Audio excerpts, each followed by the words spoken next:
तमाम दबावों के बावजूद भारत की जीडीपी ग्रोथ 6.9% की तूफानी रफ्तार से बढ़ेगी, तो यह सिर्फ एक आंकड़ा नहीं था। यह उस नए भारत का ऐलान था जो अब किसी के रहमोकरम पर नहीं, बल्कि अपनी शर्तों पर दुनिया को चलाता है। ये उस आर्थिक चक्रव्यूह की कहानी है जिसे भारत ने अपनी बढ़ती घरेलू मांग, लगातार आते विदेशी निवेश और रूस के साथ मिलकर चले गए एक ऐसे मास्टर स्ट्रोक से रचा जिसने तेल निर्यातक देशों की नींद उड़ा दी है। तो खेल शुरू हुआ उस दिन जब अमेरिकी राष्ट्रपति डोनाल्ड ट्रंप ने ऐलान किया कि भारत पर लगने वाले 25% टैरिफ को दोगुना करके 50% कर दिया जाएगा। दुनिया भर के तथाकथित एक्सपर्ट्स ने भविष्यवाणी कर दी कि अब भारत की अर्थव्यवस्था घुटनों पर आ जाएगी। चीन और पाकिस्तान में बैठे भारत के दुश्मन मन ही मन मुस्कुरा रहे थे। उन्हें लगा कि अमेरिका के इस एक वार से भारत का खेल खत्म हो जाएगा, लेकिन वो ये भूल गए थे कि ये 2025 का नया भारत है जो चोट खाने पर रोता नहीं, बल्कि उस चोट को हथियार बनाकर पलटवार करता है। जैसे ही टैरिफ की खबर आई, पूरी दुनिया की नजरें भारत पर टिक गईं। सबको लगा कि भारत अब गिड़गिड़ाएगा, बातचीत की मेज पर आएगा, लेकिन हुआ ठीक इसका उल्टा। भारत ने न तो कोई कमजोरी दिखाई, न ही कोई जल्दबाजी। पर्दे के पीछे एक ऐसा साइलेंट ऑपरेशन शुरू हो चुका था जिसकी भनक दुनिया की किसी भी खुफिया एजेंसी को नहीं थी। ये ऑपरेशन था भारत को अमेरिकी दबाव से हमेशा के लिए आजाद कराने का। फिच जैसी अमेरिकी एजेंसी जो दुनिया भर की अर्थव्यवस्थाओं का भविष्य लिखती है, उसे भी अपनी किताबें और अनुमान बदलने पर मजबूर होना पड़ा। उसने पहले कहा था कि भारत 6.5% की दर से बढ़ेगा, लेकिन भारत की जवाबी कार्रवाई और अंदरूनी ताकत को देखकर उसे अपना ही अनुमान बदलकर 6.9% करना पड़ा। ये 0.40% की मामूली बढ़ोतरी नहीं थी। ये अमेरिकी आर्थिक अहंकार पर भारत की वैचारिक जीत का जोरदार तमाचा था। ये इस बात का ऐलान था कि भारत की ग्रोथ की कहानी विदेशी शर्तों पर नहीं, बल्कि 140 करोड़ भारतीयों के दम पर लिखी जाती है। और ये तो बस शुरुआत थी, असली खेल तो अभी बाकी था। एक ऐसा खेल जिसने डॉलर की सल्तनत को हिलाकर रख दिया। अब सवाल उठता है कि आखिर भारत ने ऐसा क्या किया कि अमेरिका का सबसे बड़ा हथियार ही फुस्सा हो गया। इसके पीछे भारत की एक सोची समझी मल्टीलेयर स्ट्रेटजी थी जिसे आप आर्थिक बाहुबली का नाम दे सकते हैं। इस स्ट्रेटजी का पहला और सबसे मजबूत स्तंभ था भारत का अपना घरेलू बाजार। जब अमेरिका ने बाहर का दरवाजा बंद करने की धमकी दी, तो भारत ने अपने घर के दरवाजे और मजबूती से खोल दिए। सरकार और रिजर्व बैंक ने मिलकर एक ऐसा चक्रव्यूह रचा जिसमें विदेशी दबाव खुद ब खुद दम तोड़ दे। रिजर्व बैंक ने एक के बाद एक रेपो रेट में कटौती करके लोन को इतना सस्ता कर दिया कि आम आदमी से लेकर बड़े बड़े उद्योगपति तक सब ने बाजार में पैसा झोंकना शुरू कर दिया। इसे आसान भाषा में समझिए, जब लोन सस्ता होता है तो लोग ज्यादा कार खरीदते हैं, ज्यादा घर बनाते हैं और कंपनियां नई फैक्ट्रियां लगाती हैं। इससे देश के अंदर ही इतनी डिमांड पैदा हो गई कि हमें अमेरिकी बाजार की परवाह ही नहीं रही। ये भारत का इकोनॉमिक हथियार था, एक ऐसा हथियार जो बाहर से नहीं बल्कि देश के अंदर से फायर करता है और दुश्मन को बेअसर कर देता है। जीएसटी और डिजिटलीकरण ने इस आग में घी का काम किया। आज आप एक क्लिक पर कुछ भी खरीद सकते हैं। हर ट्रांजैक्शन रिकॉर्ड हो रहा है, जिससे सरकार की तिजोरी भर रही है और वही पैसा देश के विकास में लग रहा है। ये एक ऐसा आत्मनिर्भर साइकिल है जिसे कोई भी विदेशी टैरिफ तोड़ नहीं सकता। लेकिन ये तो सिर्फ सिक्के का एक पहलू था। भारत ने सिर्फ अपना किला मजबूत नहीं किया, बल्कि दुश्मन के किले में भी सेंध लगा दी थी, और ये सेंधमारी हुई रूस के रास्ते।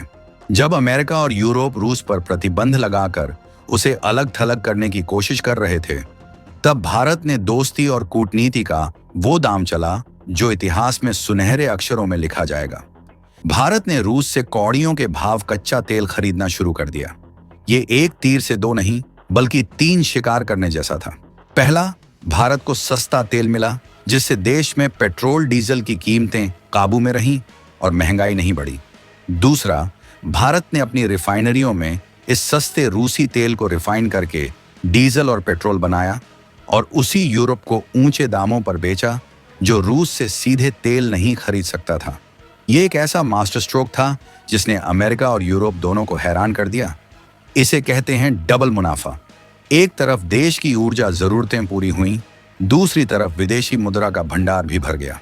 ट्रंप का 50% टैरिफ का दाम इस एक चाल से पूरी तरह फेल हो गया। अमेरिका सोच रहा था कि वो भारत की सप्लाई चेन को तोड़ेगा, लेकिन भारत ने तो अपनी एक नई और ज्यादा मुनाफे वाली सप्लाई चेन ही बना ली थी। लेकिन कहानी यहीं खत्म नहीं होती। भारत का सबसे बड़ा और गुप्त हथियार अभी तक पर्दे के पीछे ही था और उसका नाम है डॉलर डिफेंस। दुनिया का ज्यादातर व्यापार अमेरिकी डॉलर में होता है और यही अमेरिका की सबसे बड़ी ताकत है। वो किसी भी देश पर प्रतिबंध लगाकर उसे आर्थिक रूप से बर्बाद कर सकता है। भारत इसी ताकत को जड़ से खत्म करने के प्लान पर काम कर रहा है। भारत अब धीरे धीरे अपने बड़े व्यापारिक साझेदारों जैसे रूस, यूएई और अन्य BRICS देशों के साथ रुपया और उनकी स्थानीय मुद्राओं में व्यापार कर रहा है। इसका मतलब ये है कि हमें व्यापार करने के लिए डॉलर की जरूरत ही नहीं पड़ेगी। जिस दिन भारत इसमें पूरी तरह कामयाब हो गया, उस दिन डॉलर की वैश्विक बादशाहत खत्म हो जाएगी और अमेरिका का सबसे बड़ा हथियार उसके ही हाथ में एक बेजान खिलौना बनकर रह जाएगा। भारत की इस चौतरफा आर्थिक घेराबंदी का असर सिर्फ अमेरिका पर ही नहीं, बल्कि हमारे पड़ोसियों, खासकर चीन और पाकिस्तान पर भी पड़ रहा है। पाकिस्तान, जो पहले से ही अपनी डूबती अर्थव्यवस्था और राजनीतिक अस्थिरता से जूझ रहा है, उसके लिए भारत की 6.9% की ग्रोथ रेट किसी बुरे सपने से कम नहीं है। एक तरफ वो दुनिया से भीख मांग रहा है और दूसरी तरफ उसका पड़ोसी देश दुनिया की सबसे तेजी से बढ़ती अर्थव्यवस्था बन गया है। ये तुलना पाकिस्तानी हुक्मरानों और वहां की जनता के लिए एक राजनीतिक संकट पैदा कर रही है। उन्हें समझ आ रहा है कि भारत से दुश्मनी ने उन्हें कहीं का नहीं छोड़ा। वहीं दूसरी ओर चीन, जो खुद को एशिया का सप्लाई चेन किंग समझता है, उसकी बादशाहत पर भी खतरा मंडराने लगा है। दुनिया की बड़ी बड़ी कंपनियां अब चीन से निकलकर भारत में अपनी फैक्ट्रियां लगा रही हैं। भारत का बढ़ता हुआ बाजार, सस्ता लेबर और स्थिर सरकार उन्हें चीन से बेहतर विकल्प दे रही है। चीन को डर है कि अगर भारत की यही रफ्तार बनी रही तो वो दिन दूर नहीं जब एशिया की आर्थिक राजधानी बीजिंग नहीं बल्कि नई दिल्ली होगी। टेक्नोलॉजी सेल्फ रिलायंस के तहत भारत अब सेमीकंडक्टर, आर्टिफिशियल इंटेलिजेंस, AI और रक्षा तकनीक पर भारी निवेश कर रहा है। ये भारत का वो छुपा हुआ प्लान है जो आने वाले दशक में अमेरिका की टेक्नोलॉजी मोनोपोली को तोड़ देगा। भारत सिर्फ अर्थव्यवस्था के मैदान में ही नहीं बल्कि टेक्नोलॉजी के मैदान में भी चीन और अमेरिका को चुनौती दे रहा है। हम अब किसी दूसरे देश पर निर्भर नहीं रहेंगे बल्कि दुनिया को अपनी टेक्नोलॉजी बेचेंगे। ये उस नए भारत की तस्वीर है जो अब फॉलोअर नहीं बल्कि लीडर बन रहा है।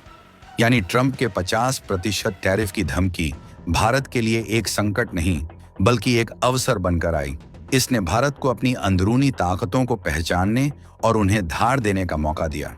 भारत ने दुनिया को दिखा दिया है कि उसे झुकाना अब नामुमकिन है। ये इकोनॉमिक हथियार अभी और चलेगा, घरेलू खपत और बढ़ेगी और भारत की ग्रोथ की रफ्तार और तेज होगी।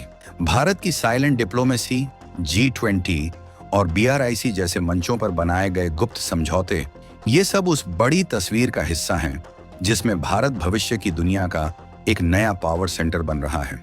आपकी इस बारे में क्या राय है? क्या आपको लगता है कि भारत की डॉलर डिफेंस स्ट्रेटजी अमेरिका की बादशाहत को खत्म कर देगी? और क्या भारत आने वाले दशक में चीन को पछाड़कर दुनिया की नई फैक्ट्री बन पाएगा? अपने विचार कमेंट्स में जरूर बताएं।